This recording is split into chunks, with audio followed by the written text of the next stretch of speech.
Os antigos egípcios construíram um dos maiores impérios da história e, mesmo enfrentando muitas dificuldades, conseguiram manter a soberania sobre quase todo o vale do rio Nilo. Mas a África é um continente gigantesco e era habitado por muitos povos diferentes, e alguns deles desejavam conquistar as terras férteis do Egito. Reinos e tribos vindas da Líbia, Síria e Turquia constantemente entravam em guerra contra o Egito. Mas havia um povo cuja tenacidade e coragem amedrontava até mesmo os poderosos egípcios. Os núbios foram um antigo povo africano que viveu na região da Núbia, onde hoje fica o Sudão. O povo núbio já habitava aquela região por muito tempo. Provavelmente, desde o ano 3100 a.C. já haviam aldeias núbias formadas ao longo do rio Nilo. Durante boa parte de sua história, os núbios não desenvolveram nenhuma forma de escrita. Por conta disso, grande parte do que sabemos sobre eles vem de registros deixados pelos egípcios. A Núbia era uma região rica em veios de ouro, pedras semipreciosas, madeira de ébano, incenso e marfim. Tamanha abundância de recursos incentivou os egípcios a invadir aquela região em busca dessas matérias-primas tão preciosas. Os núbios resistiam como podiam contra as invasões egípcias, mas eram militarmente inferiores e foram cada vez mais empurrados para o sul. Devido aos vários períodos de instabilidade no Egito, os núbios conseguiram se organizar e montar defesas eficazes, e durante os períodos de paz, os núbios e os egípcios comercializavam e compartilhavam diferentes conhecimentos.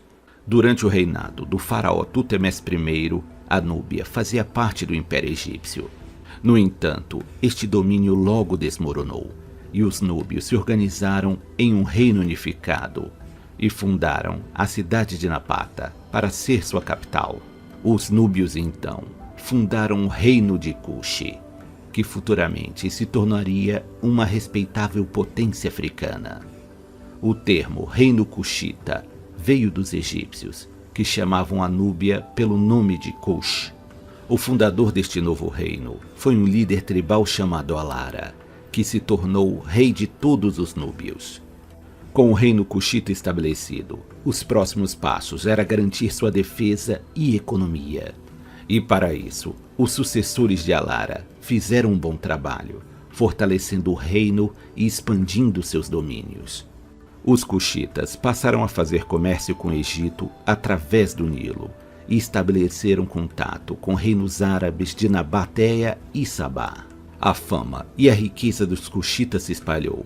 Seus líderes, sacerdotes e até mesmo animais de criação, como cavalos, estavam sempre adornados com peças de ouro e rubi. Com o passar do tempo e devido aos períodos de instabilidade no Egito, os Kushitas passaram a conquistar cidades egípcias, e até mesmo a gloriosa cidade de Tebas foi tomada. No auge de seu poder, sob o comando do rei Pie, o Egito foi totalmente conquistado pelos Kushitas. O rei Pie se declarou como sendo campeão, a serviço do deus Amon, e junto de seu exército guerreou por mais de um ano contra diversos líderes egípcios e derrotou todos aqueles que se opuseram a ele. Essa fase da história Kushita e egípcia ocorreu durante o terceiro período intermediário do Antigo Egito, que começou por volta do ano 1070 a.C., também sendo historicamente conhecida como a Dinastia Núbia, ou a Dinastia dos Faraós Negros. O convívio entre egípcios e núbios trouxe casamentos entre a nobreza dos dois reinos, e ambas as culturas passaram a influenciar umas às outras nas questões religiosas e sociais. Após consolidar seu domínio sobre o Egito, o rei Pie retornou para a cidade de Napata, capital do reino Kushita, deixando seu irmão e sucessor para governar o Egito e suas cidades. O Egito ficou sob domínio Kushita até o ano 652 a.C., e somente enfraqueceu por conta das invasões assírias que conquistaram quase todo o Egito. Essas invasões trouxeram ainda mais instabilidade para as terras egípcias. Os assírios eram guerreiros temíveis, muito superiores na área militar, e já faziam uso de armas e armaduras feitas de ferro. além de utilizarem armas de cerco e uma cavalaria bem treinada. Os governantes cuxitas tiveram que recuar de volta para a cidade de Napatá e algum tempo depois fundaram a cidade de Meroé, mais ao sul. Meroé se tornou a nova capital do reino cuxita, e os soberanos cuxitas passaram a adotar os costumes egípcios de erguer pirâmides, sendo sepultados após sua morte em pirâmides construídas nesta cidade. Foi bem durante esta época que os cuxitas começaram a desenvolver sua própria escrita, que é chamada de escrita meroítica. O historiador grego Diodoro Sículo relata que os reis cuxitas reinavam até receberem uma ordem dos sacerdotes do Templo Dourado, dizendo que eles deveriam cometer suicídio e passar o poder adiante. Este costume estranho perdurou até o reinado de um líder chamado Ergamenes, que, diferente da maioria de seus compatriotas, foi um homem que foi instruído com professores gregos e aprendeu a filosofia grega. Quando Ergamenes recebeu a ordem de cometer suicídio, ele ficou furioso e mandou seus soldados até o templo, com a ordem de que eles deveriam matar o sacerdote e assim pôr um fim neste terrível costume. As mulheres também tinham importantes papéis na sociedade cuxita, tendo uma voz ativa em questões do dia a dia. Por diversas vezes, rainhas cuxitas reinavam sozinhas, sem a interferência de companheiros masculinos. E existem relatos de mulheres cuxitas lutando em batalhas e até mesmo comandando tropas.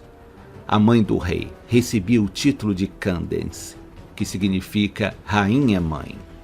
Ela atuava como conselheira tanto do rei quanto da rainha. Em algumas ocasiões, ela fazia parte das negociações políticas e poderia até mesmo assumir totalmente o comando. Uma dessas poderosas mulheres, e talvez a mais corajosa de seu povo, foi Amani Shaketo, que reinou em Cush, na época que Roma já havia conquistado o Egito, após a derrota de Marco Antônio e Cleópatra. Roma exigia que o reino de Cush pagasse tributos para a república.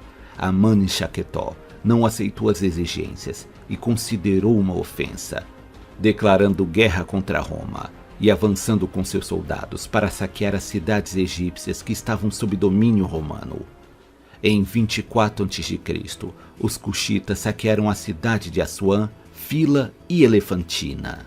Eles retornaram para Cush, levando prisioneiros, objetos de valor e estátuas romanas, inclusive a cabeça da estátua do imperador romano Augusto, que foi levada pela rainha Amani como um gesto de desprezo para com o inimigo. Ao saber disso, o imperador Augusto enviou o general romano Petrônio, com a missão de enviar suas legiões para punir o reino cuxita. Existem poucos detalhes sobre esta batalha, mas Petrônio teria relatado que os cuxitas possuíam mais de 30.000 guerreiros e lutavam com uma fúria assustadora. Amani foi descrita como uma mulher corpulenta e de modos brutos. Ela liderava pessoalmente suas tropas e ficou cega de um olho após ser ferida por um romano. Após mais de 3 anos de combates, os romanos finalmente buscaram um acordo de paz. No ano 20 a.C., romanos e cuxitas assinaram um tratado de paz, no qual o imperador romano reconhece o reino de Cush como uma potência independente e livre de pagar tributos a Roma. O reino de Cush perdurou até o ano 350 d.C., mas devido a uma escassez de recursos e à falta de comércio, o reino acabou ficando enfraquecido e disperso. O outrora rico e orgulhoso reino cuxita acabou sendo dominado pelo Império de Axum, que vinha expandindo suas fronteiras a partir da região da Etiópia. Os cuxitas foram um povo incrível. Eram bravos guerreiros, hábeis artesãos e comerciantes habilidosos. Sua história nos mostra a força e perseverança do povo africano, capaz de repelir até mesmo o poderoso Império Romano. O Reino de Axum, também conhecido como Império Axumita, foi um antigo estado que floresceu na região que atualmente abrange a Eritreia e a parte setentrional da Etiópia. O reino teve grande importância econômica e política na África Oriental, sendo um dos primeiros estados africanos a adotar o cristianismo como religião oficial.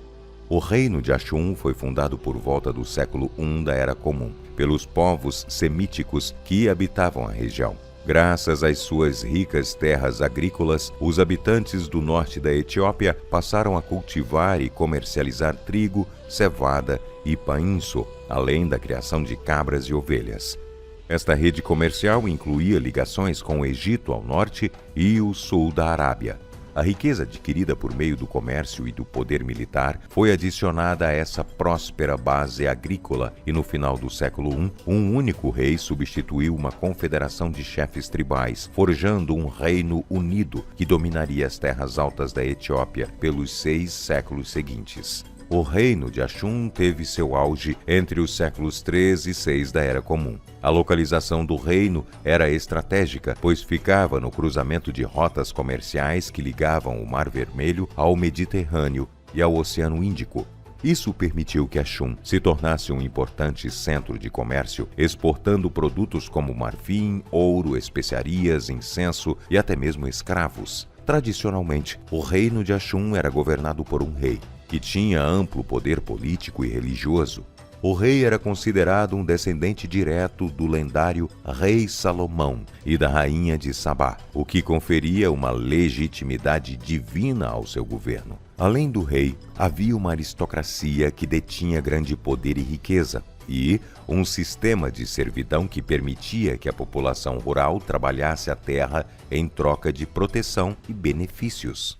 Durante o século IV da Era Comum, os núbios, que anteriormente formavam o reino de Cush, com capital em Meroé, atacaram o reino de Axum. A contenda foi motivada pelo controle do comércio de marfim da região. O rei de Axum, que reinava naquela época, chamado Ezana I, respondeu ao ataque com uma grande força militar, saqueando a cidade de Meroé.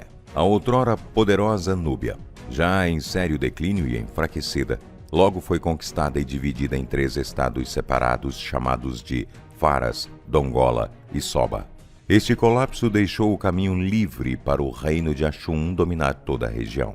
Uma das maiores realizações do reino de Axum foi a adoção do cristianismo como a religião oficial no século IV da Era Comum. Segundo a tradição, o rei Ezana I teria se convertido ao cristianismo após ter tido um sonho em que um anjo lhe ordenava a se converter. A conversão ao cristianismo foi um importante fator de unificação do reino, que passou a ter uma identidade religiosa única e a se distanciar dos seus vizinhos muçulmanos. O cristianismo também trouxe consigo novas formas de arte e arquitetura, como as famosas igrejas escavadas na rocha, que ainda hoje são símbolos da Etiópia. Essas igrejas são um exemplo da habilidade dos arquitetos axumitas em esculpir estruturas monumentais em pedra, criando espaços sagrados que ainda hoje são considerados marcos da arquitetura cristã. Essas igrejas, que datam dos séculos IV e V da Era Comum, incluem a Igreja de São Jorge, em Lalibela, e a Igreja de Nossa Senhora Maria das Rochas, em Tigrei. O judaísmo também teve um impacto substancial no reino de Exum. Um grupo de pessoas da região, conhecidos como Beta Israel, também chamados de judeus etíopes, aderiu às crenças e práticas estabelecidas no Torá, o pergaminho que compõe os 5 primeiros livros sagrados da religião judaica. Embora suas escrituras e orações estejam no alfabeto ge'ez e não em hebraico, sua religião compartilha um ancestral comum com o judaísmo moderno. O reino de Axum também teve um papel importante na história da escrita africana, tendo criado um alfabeto próprio chamado de ge'ez, que era utilizado para escrever textos religiosos e documentos oficiais. O ge'ez influenciou a escrita de vários outros povos da região, como os amáricos, que até hoje utilizam uma forma adaptada desse alfabeto. O declínio do reino de Axum teve várias causas, entre elas a mudança das rotas comerciais e o enfraquecimento do comércio com o Oriente Médio e a Índia, a pressão de povos invasores vindos do sul e do leste da África e a perda de poder dos reis em detrimento da aristocracia. O fim do reino é geralmente datado do século X da Era Comum, quando foi invadido pelos povos Agal e Zagwe. O legado do reino de Axum pode ser visto até os dias de hoje na Eritreia e na Etiópia, países que herdaram parte da sua cultura e tradições. A Igreja Ortodoxa Etíope, por exemplo, é uma continuação da tradição cristã estabelecida pelos Axumitas, enquanto a língua amárica falada na Etiópia tem origem no alfabeto Ge'ez. Além disso, a história do reino de Axum é celebrada em diversos festivais e cerimônias tradicionais na região, como o Tchinket, que celebra o batismo de Jesus no Rio Jordão. Um dos pontos mais famosos de Axum é o Obelisco de Axum, que é um dos obeliscos mais altos do mundo antigo. Há também outros obeliscos e estelas que testemunham a grandeza da cidade em seu auge. Essas estruturas são feitas de grandes blocos de pedra e são adornadas com inscrições em antigas línguas etíopes. Além disso, Axum é conhecida por seu palácio que abrigava os governantes do reino de Axum. O local é uma importante atração turística e arqueológica, e muitos visitantes vão a Axum para explorar suas ruínas e aprender sobre sua história fascinante. O Império de Gana, também conhecido como Império do Ouro, foi uma antiga civilização que floresceu na África Ocidental entre os séculos IV e XIII da Era Comum. Este poderoso império desempenhou um papel fundamental na história da África Ocidental, estabelecendo-se como um importante centro comercial e cultural, e sua sociedade complexa e sofisticada deixou um legado duradouro na região. As origens do Império de Gana são envoltas em mistérios e lendas, com a maior parte do conhecimento histórico vindo de registros orais, arqueológicos e de escritos de viajantes árabes da época. O Império de Gana estava situado no que hoje é o sudeste da Mauritânia e o oeste do Mali. Ele se estabeleceu como um conjunto de chefaturas que, com o tempo, foram unificadas sob uma aliança central. O termo Gana tradicionalmente se refere ao título do governante e não ao nome do império em si. O nome do império e a área que cobria eram diferentes do atual país chamado Gana. De acordo com a tradição oral, a fundação do império foi atribuída a uma figura mítica chamada Jinga Sise. Em algumas tradições, Jinga Sise é retratado como uma figura semidivina ou heróica, possuindo habilidades sobrenaturais que o ajudaram a estabelecer sua liderança e fundar o império.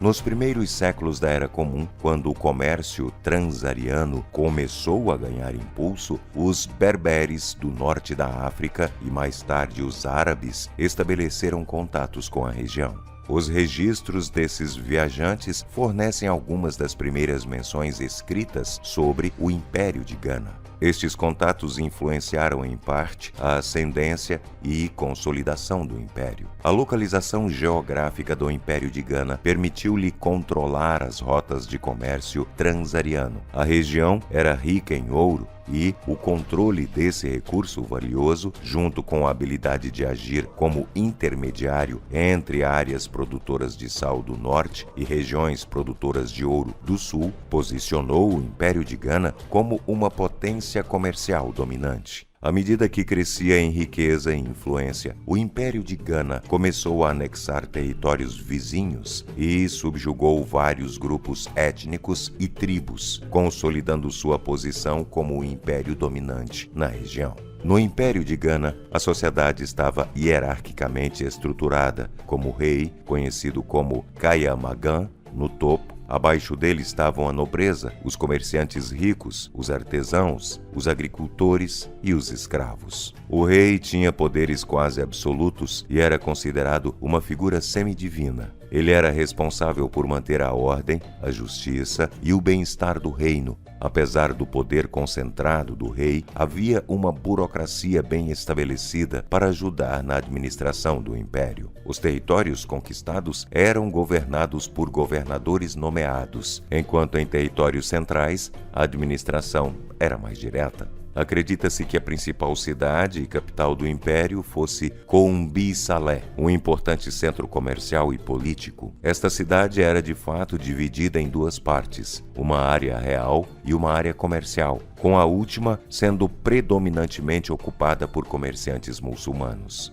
Enquanto as crenças tradicionais africanas eram predominantes no Império de Gana, o Islã também teve uma presença marcante, especialmente entre a elite e os comerciantes. Esta adoção seletiva do Islã permitiu ao Império de Gana manter relações comerciais favoráveis com estados muçulmanos do norte da África. A coexistência de tradições africanas e influências islâmicas em Gana resultou em uma sociedade rica e diversificada, onde o comércio e a diplomacia eram tão importantes quanto a tradição e a religião. O legado político e social do Império de Gana continua sendo uma parte crucial da rica tapeçaria da história da África Ocidental. O Império de Gana foi uma entidade dominante na África Ocidental durante vários séculos e, como tal, estava frequentemente envolvido em campanhas militares, quer fossem defensivas ou expansionistas. No final do século XI, os almorávidas, um movimento religioso e militar berbere que se originou no Saara, começaram a expandir-se para o sul.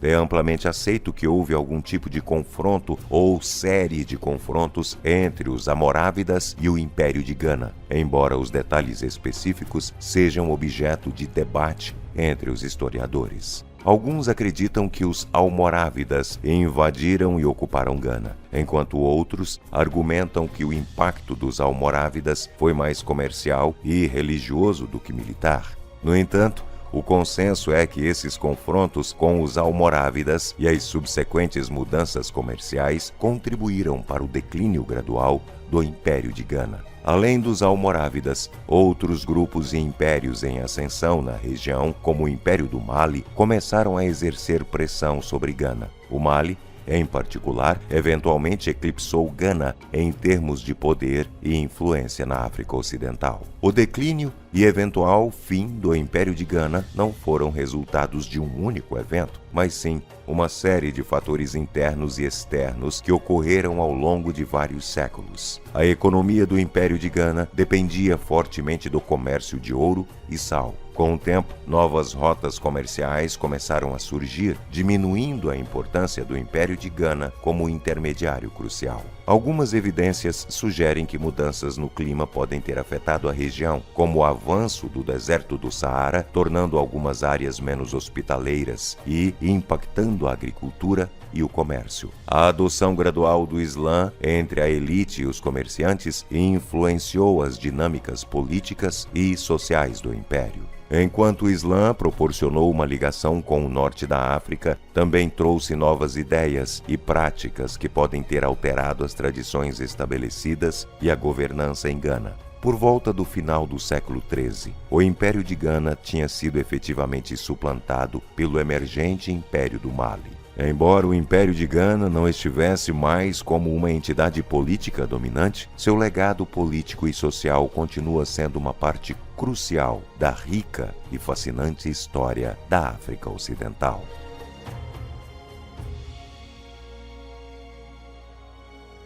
O Reino Zulu, situado no que é hoje a província de KwaZulu-Natal, na África do Sul, foi uma poderosa nação africana que se destacou por sua rápida ascensão e suas contribuições para a cultura e história da África. Liderado pelo carismático e militarmente habilidoso rei Shaka, os Zulus se destacaram por suas táticas de guerra inovadoras e organização sólida contra os invasores europeus. As origens do Reino Zulu são profundamente enraizadas nas complexas interações e migrações de várias tribos e clãs na região do sul da África. Antes da ascensão do Reino Zulu, a região que hoje é conhecida como KwaZulu-Natal era habitada por vários pequenos clãs e grupos. Os Nguni, um grupo etnolinguístico do qual os Zulus fazem parte, migraram para essa região vindo de áreas mais ao norte da África Austral ao longo de vários séculos. O próprio clã Zulu originalmente não era especialmente poderoso ou distinto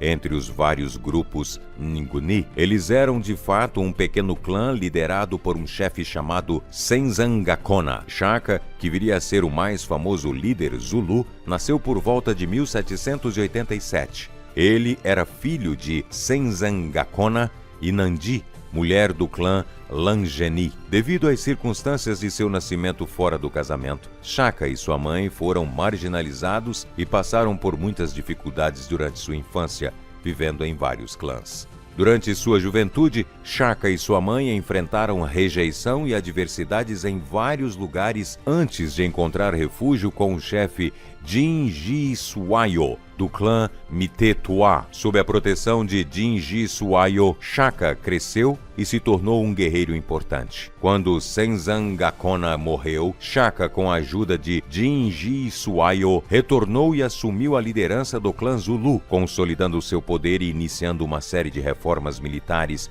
que transformariam o clã em uma força dominante.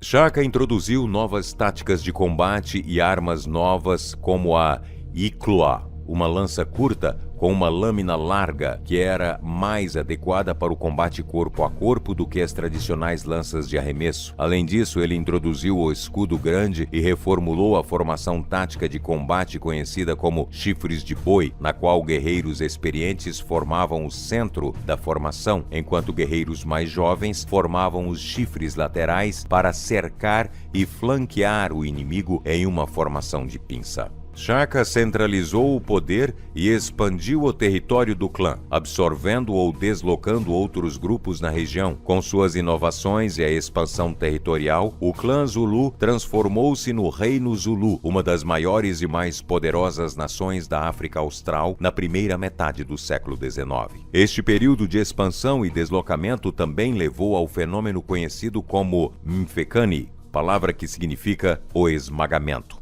resultando em uma série de guerras e migrações envolvendo vários grupos étnicos no sul da África. No entanto, Shaka foi assassinado por seus meios-irmãos chamados Dingane e Mlangana em 1828. Após assassinar Shaka, Dingane assumiu o trono. O reinado de Dingane foi marcado por uma instabilidade significativa. Ele tentou consolidar seu poder eliminando potenciais rivais e estabeleceu sua nova capital em Umgungundlovu. Durante o reinado de Dingane, os Zulus entraram em conflito com os Voortrekkers, colonos de língua holandesa que viajaram em trens de vagões da colônia do Cabo para o interior do sul da África a partir de 1836, procurando viver para além da administração colonial britânica do Cabo. Em 1838 ocorreu a famosa Batalha de Blood River, onde um pequeno grupo de Voortrekkers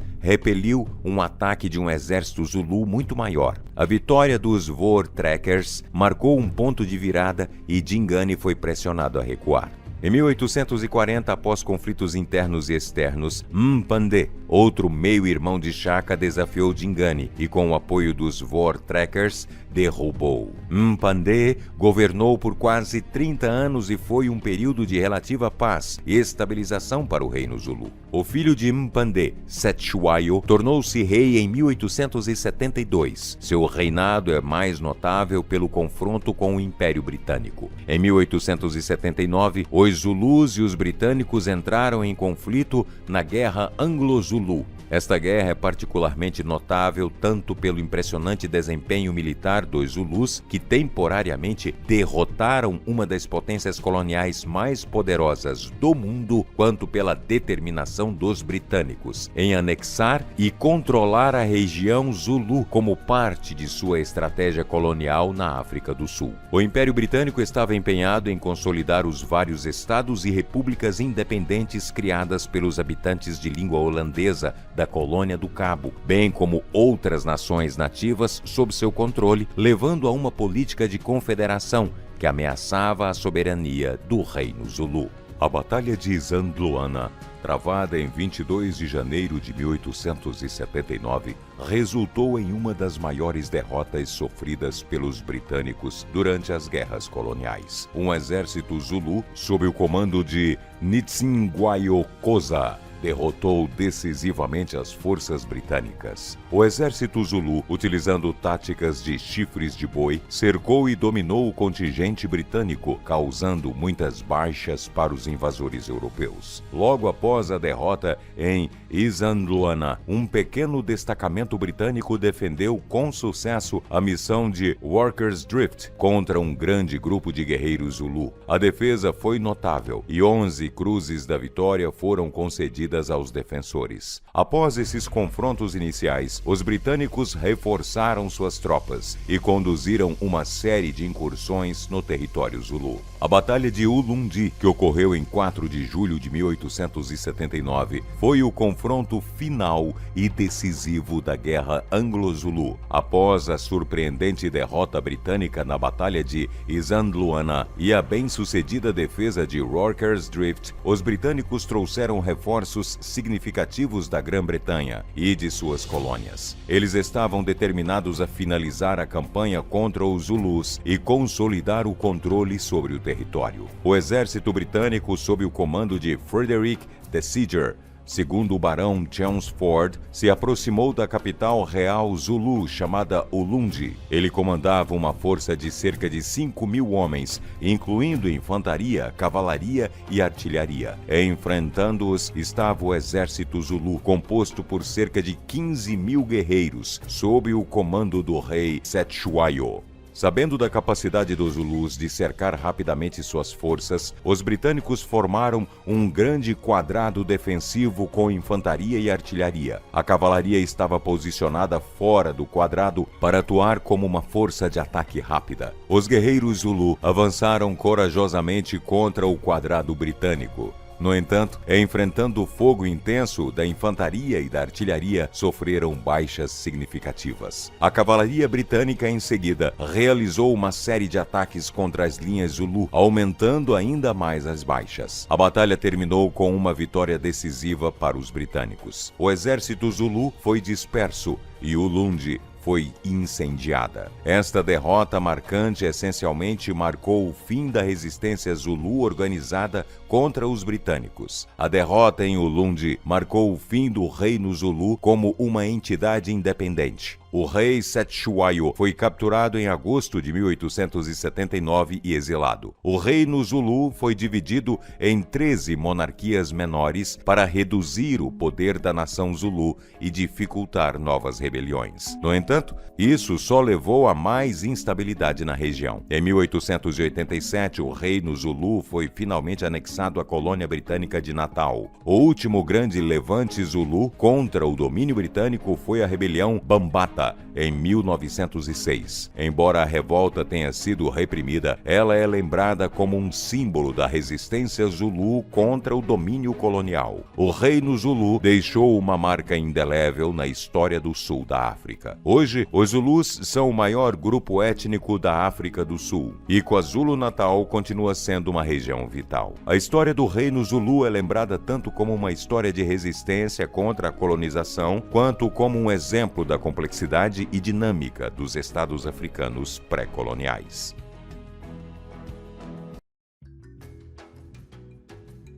Mansa Musa, também conhecido como Musa I de Mali, foi um dos monarcas mais ricos da história e foi o 9º imperador do Império Mali durante seu auge no século XIV. Através de sua liderança, visão e riqueza, Mansa Musa deixou um legado duradouro, destacando a importância e a riqueza das civilizações africanas na história mundial. Mansa Musa era neto de Sundiata Keita, o fundador do Império Mali. Sundiata Keita é uma das mais proeminentes figuras da história da África Ocidental e sua história continua a ser contada ao longo dos séculos, celebrando suas conquistas e seu caráter. É provável que Mansa Musa tenha recebido uma educação substancial durante sua juventude. Ele foi instruído nos princípios do Islã, bem como na governança e na história do seu povo. Durante sua juventude, Mansa Musa cresceu em um ambiente de privilégio e responsabilidade, sempre acompanhado por conselheiros, tutores e outros membros da nobreza, preparando-o para as responsabilidades da liderança. Mansa Musa ascendeu ao trono por volta do ano 1312 da Era Comum, sucedendo seu predecessor chamado Abu Bakr II. Contudo, as circunstâncias exatas de sua ascensão e o que ele fez antes de se tornar o rei são um mistério. A principal fonte da riqueza do Império Mali era o ouro. A região possuía algumas das minas de ouro mais ricas e produtivas do mundo antigo. Estas minas estavam sob o controle direto do rei e representavam a maior parte de seu poder financeiro. Naquela época, a África Ocidental, especialmente a região controlada pelo Império Mali, era responsável por quase 2/3 do abastecimento de ouro do mundo conhecido. O Império Mali estava estrategicamente localizado entre o deserto do Saara e as florestas da África Ocidental, tornando-se um ponto central nas rotas comerciais transarianas. Estas rotas comerciais conectavam a África do Norte à África subsaariana. Muitas caravanas cruzavam o deserto, transportando ouro, sal, marfim, escravos e outros produtos valiosos em diversas regiões do continente africano. Como líder de um vasto império, Mansa Musa coletava tributos e impostos de seus súditos e dos reinos menores sob seu domínio. Cidades como Timbuktu e Gao tornaram-se centros comerciais vitais sob o controle direto do império. A posição geográfica do Mali e a paz relativa durante o reinado de Mansa Musa permitiram que esses centros florescessem. A peregrinação de Mansa Musa para a cidade de Meca, na atual Arábia Saudita, realizada entre os anos 1324 e 1325, é uma das viagens mais famosas e discutidas na história. Esta peregrinação, conhecida como Haji, é um dos 5 pilares do Islã. Todo muçulmano adulto que esteja fisicamente e financeiramente apto deve realizar o Hajj, pelo menos uma vez na vida. A peregrinação de Mansa Musa é notável não apenas por seu significado religioso, mas também pelas implicações políticas, econômicas e culturais que teve para o Império Mali e para as regiões que ele atravessou.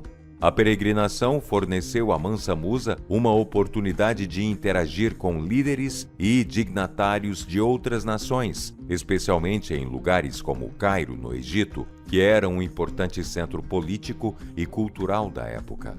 Acredita-se que Mansa Musa viajou com uma comitiva que incluía 60.000 pessoas. Dentre eles, havia 12.000 escravos, cada um carregando pelo menos uma barra de ouro. Além disso, ele tinha 80 camelos, cada um carregando cerca de 50 quilos de ouro em pó. Ao longo de sua jornada, Mansa Musa distribuiu ouro aos pobres, bem como aos líderes e dignatários das cidades que visitou. Ele também usou o ouro para comprar produtos e objetos de decoração. No entanto, ele distribuiu ouro tão liberalmente que afetou as economias locais das regiões por onde passou. O impacto mais notório de sua generosidade foi no Egito, especialmente no Cairo. A distribuição massiva de ouro na cidade causou uma desvalorização significativa do metal precioso, levando a uma inflação. Com tanto ouro no mercado, seu valor caiu e os preços de outros bens aumentaram. Consciente do impacto econômico de suas ações, Mansa Musa tomou medidas para reequilibrar a economia. No seu caminho de volta para Mali, ele procurou instituições econômicas, mercadores e reis, com os quais pudesse pegar emprestado todo o ouro que podia, a juros elevados, ajudando assim a estabilizar a economia e, ao mesmo tempo, mostrando uma acuidade financeira considerável. A reputação de Mansa Musa como um líder justo e generoso, combinada com sua demonstração de fé durante a peregrinação, fez dele uma figura lendária na África Ocidental.